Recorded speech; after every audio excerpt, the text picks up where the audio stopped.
Assalamualaikum warahmatullahi wabarakatuh. Berjumpa lagi dengan saya Zura Samira.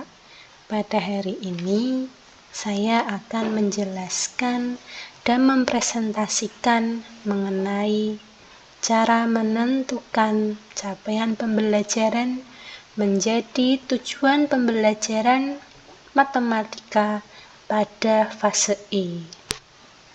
Jika pada sebelumnya kita belajar untuk menentukan CP menjadi TP pada fase D, kali ini kita akan belajar untuk di fase E atau di jenjang SMA.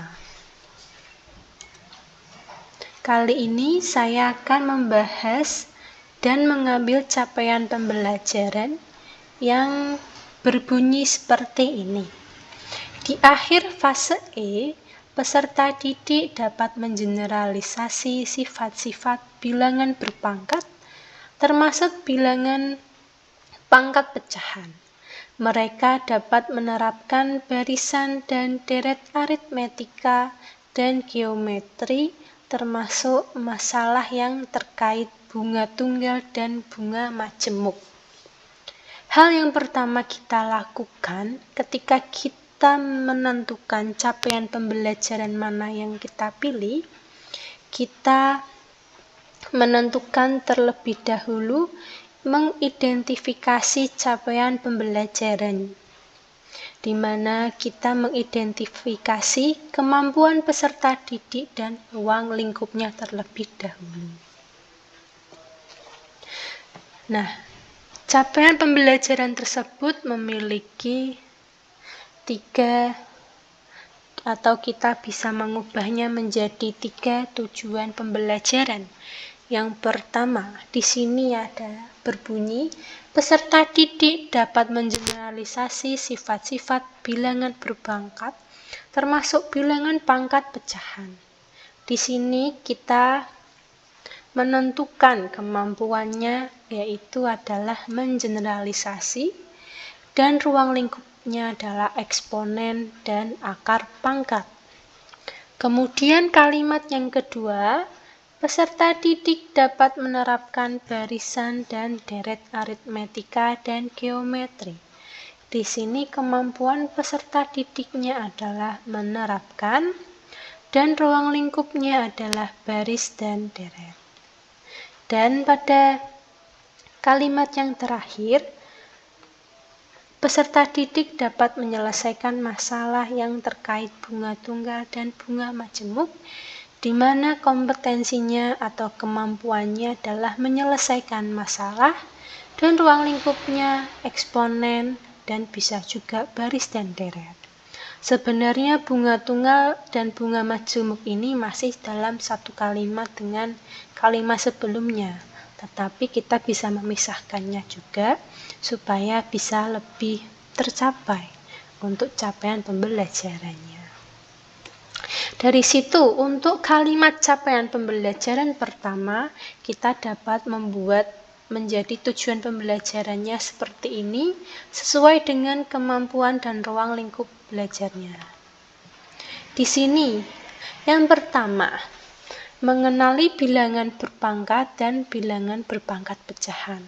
Tentunya para peserta didik harus mengetahui dan mengenali terlebih dahulu bilangan berpangkat seperti apa.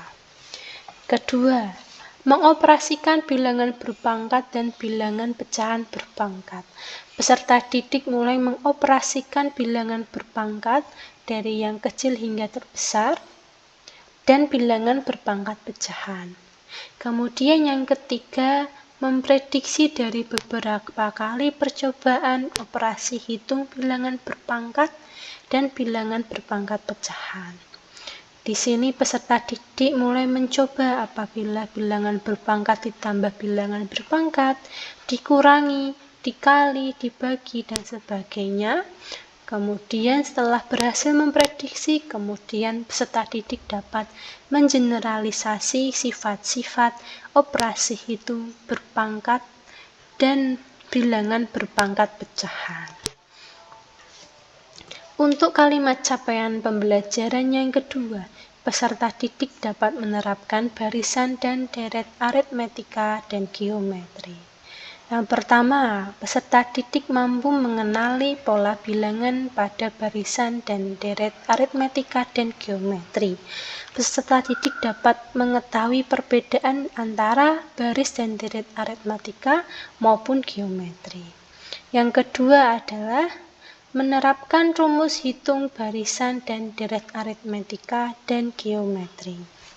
Peserta didik kemudian dapat menerapkan rumus hitung yang sudah didapatkan dari beberapa percobaan tentunya. Pak guru dan peserta didik bersama-sama dapat membuktikan dari rumus hitung baris dan deret aritmetika dan geometri. Kemudian yang ketiga, menyelesaikan permasalahan berkaitan dengan barisan dan deret.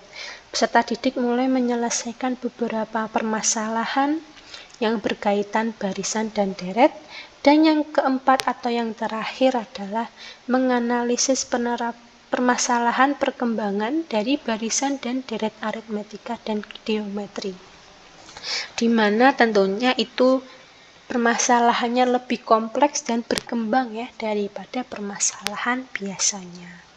Kemudian untuk kalimat CP terakhir, peserta didik dapat menyelesaikan masalah yang terkait bunga tunggal dan bunga majemuk. Ini kaitan eratnya dengan eksponen bisa menggunakan baris dan deret juga bisa. Di mana yang pertama menyelesaikan permasalahan yang berkaitan bunga tunggal, dan yang kedua menyelesaikan permasalahan dengan bunga majemuk. Nah, itu tadi adalah bagaimana cara menentukan tujuan pembelajaran dari capaian pembelajaran yang kita pilih seperti itu, di mana untuk perkembangannya disesuaikan dengan kondisi para murid dan latar belakang dan juga kebutuhan belajar peserta didik. Nah, sekian pembahasan kali ini, dan mohon maaf apabila ada salah-salah kata dan kurang berkenan di hati para saudara, Bapak, Ibu sekalian. Mohon maaf sebesar-besarnya. Wassalamualaikum warahmatullahi wabarakatuh.